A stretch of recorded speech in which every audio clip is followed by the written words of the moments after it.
Okay, this is chapter 4 of the Ballad of Songbirds and Snakes. Questions? What does Snow do as to not disgrace himself in the animal cage? 2. Where did Coriolanus choose to meet the patrons of the zoo? 3. What does Lucy Gray Baird say back to the first little girl she talks to? 4. What district does Lucy say she is from? 5. What does Coriolanus tell the reporters as to why he ended up in the cage? 6. Who are the two people that Snow meets at the biology lab? 7. What does Snow learn that Dr. Gall does? 8. What does Snow tell Gall as to what his assignment was? 9. What is Snow's second answer to why the Hunger Games? And 10. What is the punishment Highbottom gives to Snow? All right, chapter 4. He could not have felt more exposed had he been standing naked in the middle of the Corso. At least then he would have had the option to escape. Now he was trapped and on display for the first time, appreciating the animal's inability to hide. Children had begun to chatter excitedly and point at his school uniform, drawing the attention of the adults. Faces were filling all of the all the available space between the bars. But the real horror was a pair of cameras positioned at either end of the visitors. Capital News, with their omnipresent coverage and their saucy slogan, "If you didn't see it here, it didn't happen." Oh, it was happening to him now. He could feel his image going live all over the Capitol. Fortunately, shock rooted him to the spot, because the only thing worse than him standing among the district riffraff in the zoo would be him running around like a fool trying to escape. There was no easy way out. It was built for wild animals. Attempting to hide would be even more pathetic. Imagine how delicious that footage would be for Capitol News. They would play it at they would play it ad nauseum. Add silly music and captions, Snow's meltdown, make it part of the weather report. Too hot for Snow. They would rerun it as long as he lived. His disgrace would be complete. What option did that leave him? Only to stand his ground, looking the camera dead in the eye until he was rescued. He straightened up to his full height, subtly shifted back his shoulders, and attempted to look bored. The audience began to call him out. First, the high-pitched children's voices, then the adults joining in, asking what he was doing, why he was in the cage. Did he need help? Someone recognized him, and his name spread like wildfire through the crowd, which was becoming deeper by the minute. It's the Snow Boy. Who's that again? You know, the ones with the roses on their roof. Who were all these people hanging around on a weekday at the zoo? Didn't they have jobs? Shouldn't the children be in school? No wonder the country was such a mess. The district tributes began to circle, taunting him. There was the pair from District 11, and the vicious little boy who had called for his death, and several new ones too. He remembered the hatred in the truck and wondered what would happen if they attacked him as a pack. Perhaps the audience would only cheer them on. Coriolanus tried not to panic, but he could feel sweat running down his sides. All the faces of the nearby tributes of the crowd at the bars began to blur. Their features became indistinct, leaving only dark and light patches of skin, broken by the pinkish red of their open mouths. His limbs felt numb, his lungs starved for air.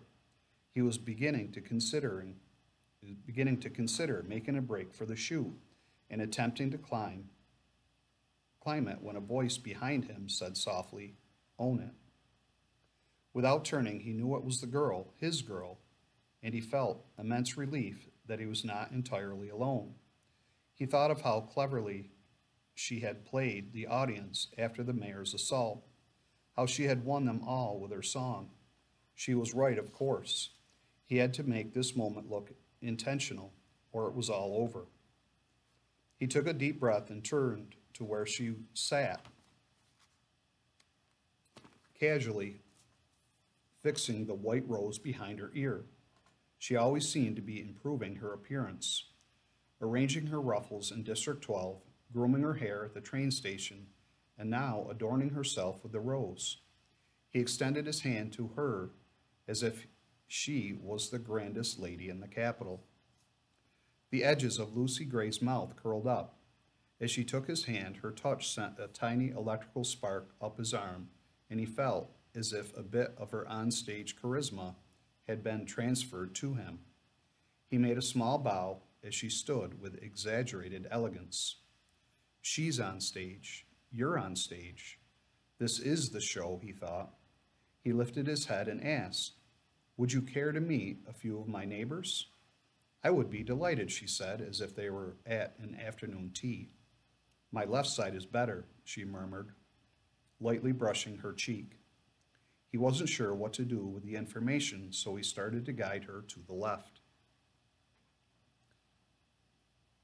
Lucy Gray gave the spectators a big smile, seemingly pleased to be there. But as he led her to the bars, he could feel her fingers clenching his like a vice.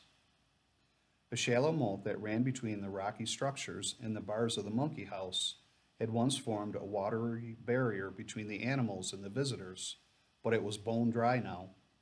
They descended 3 steps, crossed the moat, and climbed back up to a shelf that ran around the enclosure, putting them eye to eye with the patrons. Coriolanus chose a spot several yards from one of the cameras, let it come to him where a gaggle of small children stood in a cluster. The bars were spaced about 4 inches apart, not enough room to slide a whole body between, but ample if you wanted to reach your hand through. The children fell silent as they approached, pressing back into their parents' legs. Coriolanus thought the afternoon tea image was as good as any, so he continued to treat the situation with the same lightness. "How do you do?" he said, leaning over the children. "I brought along a friend of mine today. Would you like to meet her?" The children shifted around and there were a few giggles. Then one little boy shouted yes. He slapped the bars with his hand a few times, then shoved them in his pockets uncertainly. "We saw her on the television." Coriolanus led Lucy Gray right up to the bars. "May I present Miss Lucy Gray Baird?" The audience had fell silent now, nervous at her proximity to the children, but eager to hear what the strange tribute was going to say. Lucy Gray went down on one knee about a foot from the bars. "Hi there, I'm Lucy Gray. What's your name?" "Pontius," the boy said, glancing up at his mother for reassurance. She looked wearily at Lucy Gray, but the girl ignored her. "How do you do, Pontius?" she said. Like any well-bred capital lad, the boy thrust his hand out to shake. Lucy Gray raised her hand to meet his, but refrained from sticking it through the bars, which might have appeared threatening. As a result, it was the boy who reached into the cage to make contact. She squeezed his little hand warmly. "So nice to meet you. Is this your sister?" Lucy Gray nodded to the little girl next to him. She stood saucer-eyed as she sucked on a finger. "That's Venus," he said. "She's only 4. "Well, I think 4 is a very smart age to be," said Lucy Gray. "Nice to meet you, Venus." "I liked your song," whispered Venus. "You did?" said Lucy Gray. "That's so sweet. Well, you keep watching, precious, and I'll try to sing you another, okay?" Venus nodded and then buried her face in her mother's skirt, bringing laughter and a few ahs from the crowd. Lucy Gray began to sidestep her way along the fence, engaging the children as she went. Coriolanus hung back a bit to give her space. "Did you bring your snake?" a girl clutching a dripping strawberry ice pop asked hopefully. "I sure wish I could have. That snake was a particular friend of mine," Lucy Gray told her. "Do you have a pet?" "I have a fish," said the girl. She leaned into the bars. "His name is Bub." She transferred her treat to her other hand and reached through the bars for Lucy Gray. "Can I touch your dress?" Streaks of ruby syrup ran from her fist to her elbow, but Lucy Gray just laughed and offered up a bit of her skirt.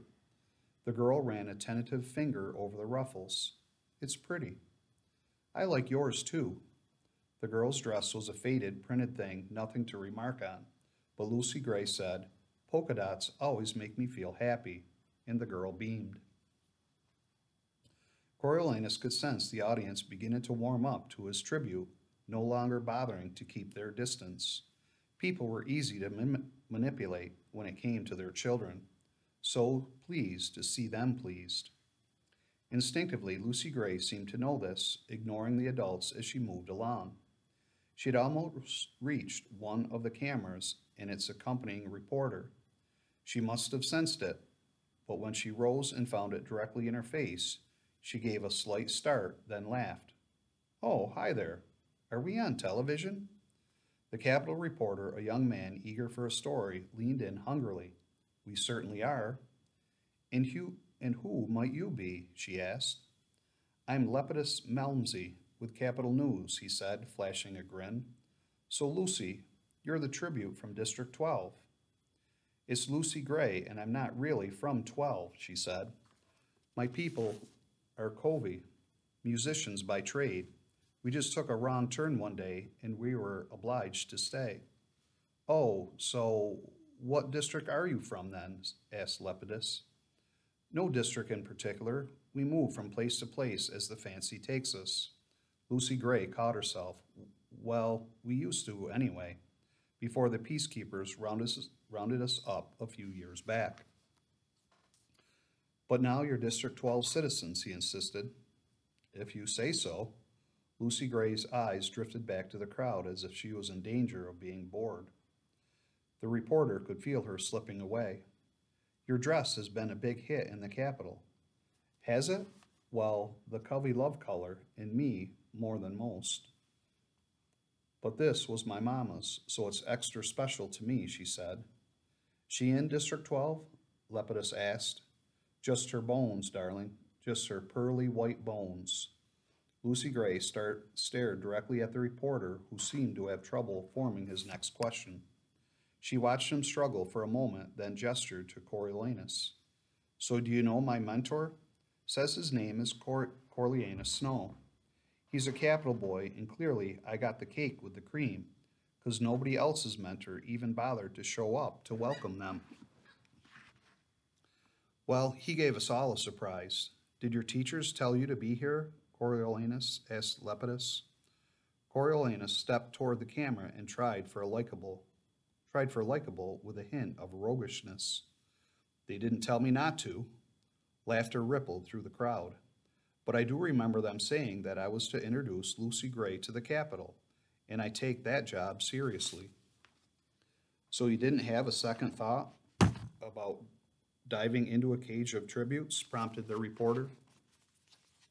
"A second and a third. I imagine the fourth and fifth will be hitting me sometime soon," admitted Coriolanus. "But if she's brave enough to be here, shouldn't I be?" "Oh, for the record, I didn't have a choice," said Lucy Gray. "For the record, neither did I," said Coriolanus. "After I heard you sing, I couldn't keep away. I confess, I'm a fan."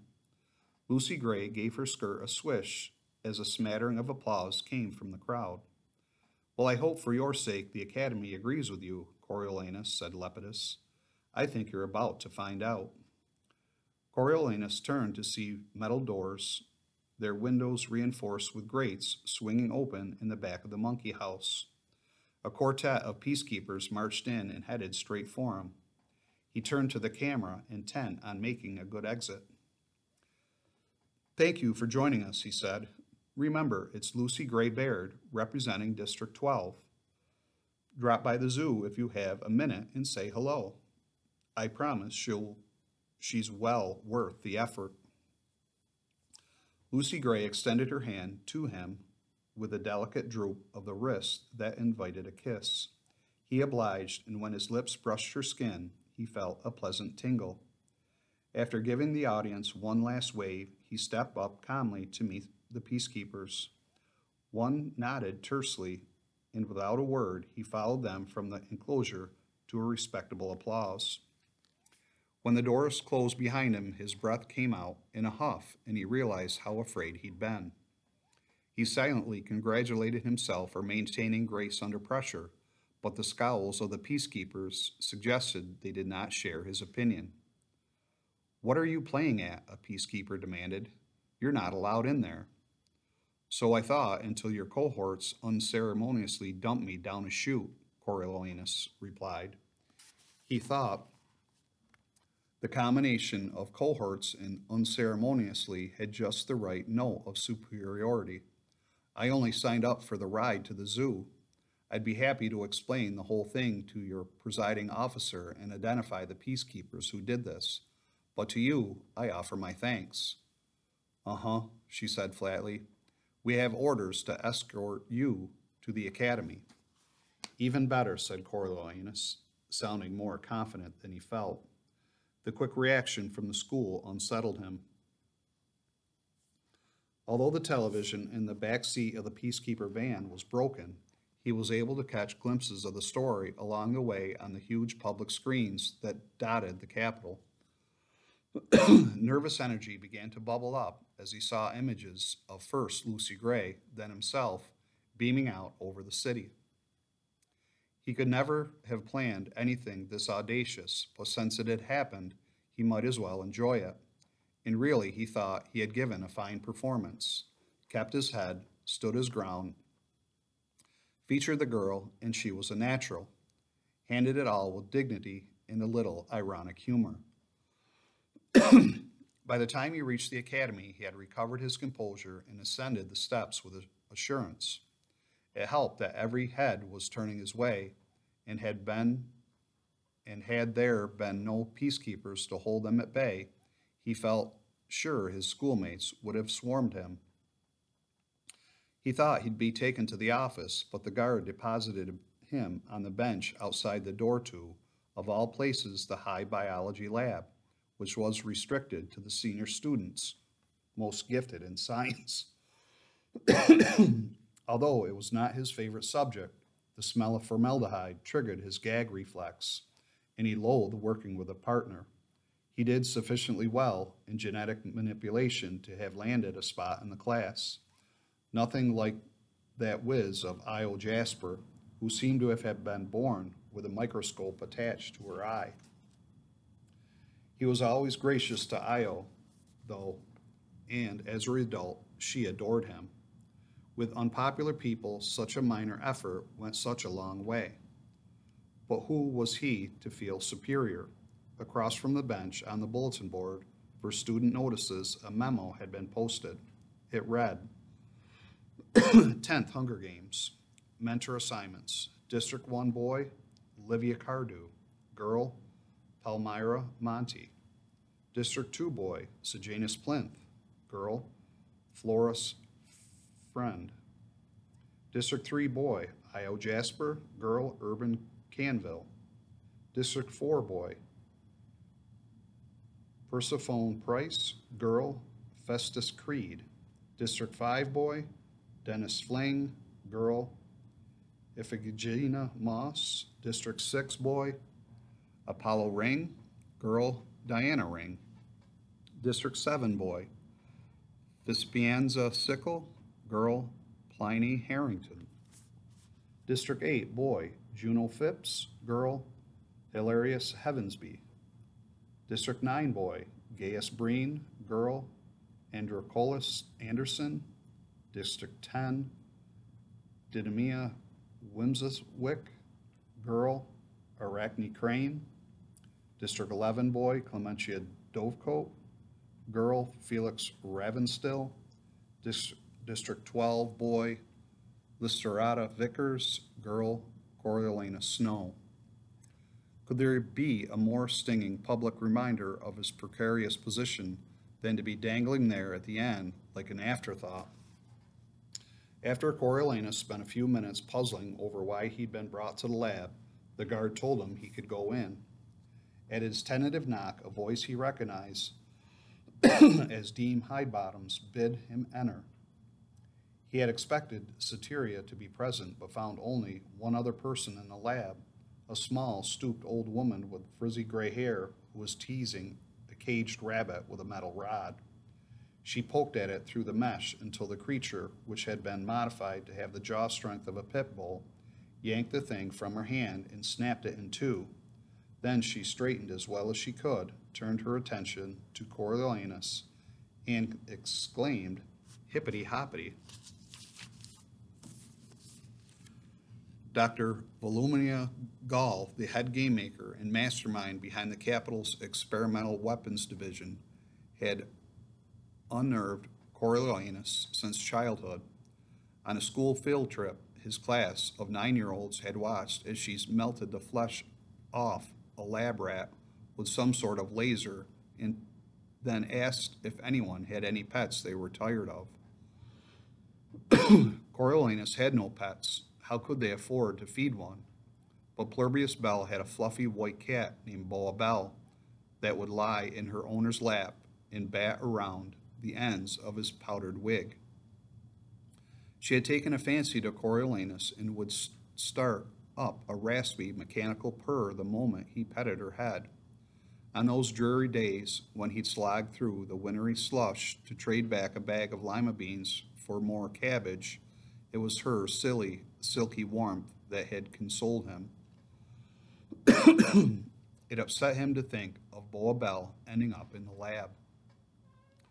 Coriolanus knew Dr. Gall taught a class at the university, but he seldom seen her at the academy. As head game maker, though, anything related to the Hunger Games fell under her purview. Could his trip to the zoo have brought her here? Was he about to lose his mentorship? Hippity hoppity, Dr. Gall grinned. How was the zoo? Then she was laughing. It's like a children's rhyme. Hippity hoppity, how was the zoo? You fell in a cage, and your tribute did too. Coriolanus' lips stretched into a weak smile as his eyes darted over to Dean Highbottom for some clue as to how to react. The man sat slumped at a lab table, rubbing his temple in a way that suggested he had a pounding headache. No help there. I did, Coriolanus said. We did. We fell in a cage. Dr. Gall raised her eyebrows at him as if expecting more. And we landed on stage, he added. Ha, exactly. That's exactly what you did. Dr. Gall gave him an approving look. You're good at games. Maybe one day you'll be a game maker. The thought had never crossed his mind. No disrespect to Remus, but it didn't seem like much of a job, or like it required any particular skill tossing kids and weapons in an arena and letting them fight it out. He supposed they had to organize the reapings and film the games, but he hoped for a more challenging career. I've got a great deal to learn before I can even think of that, he said modestly. The instinct is there. That's what matters, said Dr. Gall. So tell me, what made you go into the cage? It had been an accident, he was about to say so when he thought of Lucy Gray whispering the words, own it. Well, my tribute, she's on the small side, the kind who's gone in the first 5 minutes of the Hunger Games, but she's appealing in a scruffy sort of way, with the singing and all. Coriolanus paused for a moment, as if reviewing his plan. I don't think she stands a chance of winning, but that isn't the point, is it? I was told we were trying to engage the audience. That's my assignment, to get people to watch. So I asked myself, how do I even reach the audience? I go where the cameras are. Dr. Gall nodded. Yes, there's no Hunger Games without the audience. She turned to the dean. You see, Casca, this one took the initiative. He understands the importance of keeping the games alive. Dean Highbottom squinted at him skeptically. Does he? Or is he just showboating for a better grade? What do you think the purpose of the Hunger Games is, Coriolanus? To punish the districts for the rebellion, Coriolanus said without hesitation. Yes, but punishment could take a myriad of forms, said the dean. Why the Hunger Games? Coriolanus opened his mouth and then hesitated. Why the Hunger Games? Why not just drop bombs or cancel food shipments or stage executions on the steps of the district's justice buildings? His mind jumped to Lucy Gray kneeling at the bars of the cage, engaging the children, the thawing of the crowd. They were connected in some way that he couldn't quite articulate. Because it's because of the children, how they matter to people. How do they matter? Dean Highbottom pressed. People love children, said Coriolanus, but even as the words came out of his mouth, he questioned them. During the war, he had been bombed and starved and abused in multiple ways, and not just by the rebels. A cabbage ripped from his hands, a peacekeeper bruising his jaw when he mistakenly wandered too close to the president's mansion. He thought of the time he had collapsed and lain in the street with the swan flu, and no one would stop to help. Racked with chills, burning with fever, limbs spiked with pain. Even though she was sick herself, Tigress had found him that night and somehow gotten him home. He faltered. Sometimes they do, he added, but it lacked conviction. When he thought about it, people's love of children seemed a very fickle thing. I don't know why, he admitted. Dean Highbottom, Dean Highbottom shot Dr. Gall a look. You see, it's a failed experiment. It is if no one watches, she snapped back. She gave Coriolanus an indulgent smile. He's a child himself. Give him time. I've got a good feeling about this one. Well, I'm off to visit my mutts. She patted Coriolanus on the arm as she shuffled toward the door. Very hush-hush, but there's something wonderful going on with the reptiles. Coriolanus made as if to follow, but Dean Highbottom's voice stopped him. So your whole performance was planned. That's odd, because when you stood up in the cage, I thought you were thinking about running. It was a rather more physical entrance than I had envisioned. It took some time to get my bearings. Again, I have a great many things to learn, said Coriolanus. Boundaries being among them. You'll be receiving a demerit for engaging in reckless behavior that could have injured a student. You, namely. It will go on your permanent record, said the dean. A demerit? What did that even mean?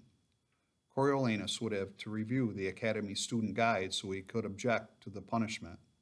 He was distracted by the dean, who pulled a small bottle from his pocket, twisted it open, and applied 3 drops of clear liquid on his tongue. Whatever was in the bottle, most likely morphine, worked quickly because Dean Highbottom's whole body relaxed and a dreaminess settled in his eyes. He smiled unpleasantly. 3 such demerits, and you'll be expelled. Okay, that's chapter 4.